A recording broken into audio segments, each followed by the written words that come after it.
কেউ যদি রোজার মধ্যে পানি খায় অথবা কিছু খায়, আপনি দেখেন খাচ্ছে, আপনি তাকে বাধা দিয়েন না। যদি সে ক্ষুধার্ত হয় খেতে দেন।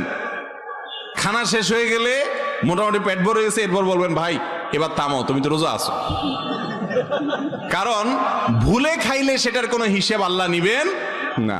যার কারণে এই সুবিধাটা আছে যে আপনি ভুলে খাইলেন, অতএব আপনি জানেন না রোজার কথা, এরকম হতে পারে, কিন্তু আপনি জানেন ঠান্ডা মাথা, হ্যাঁ, না জানার বা ভুলার ভান করলে কিন্তু হবে না, সেক্ষেত্রে কিন্তু রোজা ভেঙে যাবে। কেউ যদি রোজার মধ্যে পানি খায় অথবা কিছু খায়, আপনি দেখেন খাচ্ছে, আপনি তাকে বাধা দিয়েন না। যদি সে ক্ষুধার্ত হয় খেতে দেন।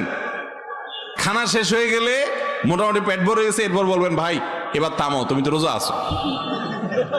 কারণ ভুলে খাইলে সেটার কোনো হিসেব আল্লাহ নিবেন না। যার কারণে এই সুবিধা